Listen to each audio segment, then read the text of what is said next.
Tanong sa atin, ano nga daw ba ang gamit nitong si T-Coins? So, sa mga nagtatanong about kay T-Coins, kasama po ito sa tasking. Once na maging 200k po siya, ay magiging coins na po siya. Pwede mo siyang i-trade sa ibang tao para ma-receive mo yung sa tasking. So, pakita natin siya mamaya.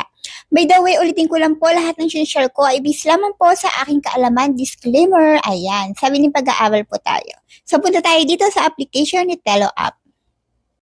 Tayo sa application ni Telo App. So, kung gusto maging agent at host, sa pin comment po at pasa po kayo sa ating GC para mag-guide po kayo ng maayos. So, dito po yung tasking, makikita nyo dyan.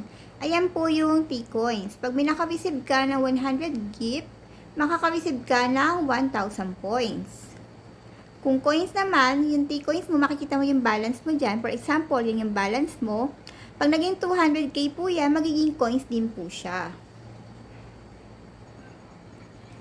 So, ito naman po yung team natin. Dito sa panel, pwede ka po magpa-oral sa sarili mong panel or pwede sa panel ko.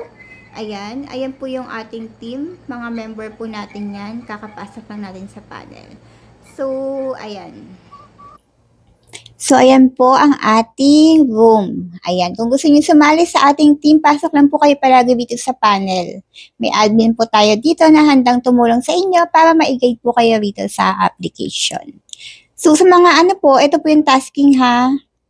Ayan siya. Wait lang. This rewards, claim. Ayan. Ito po yung mga tasking niya.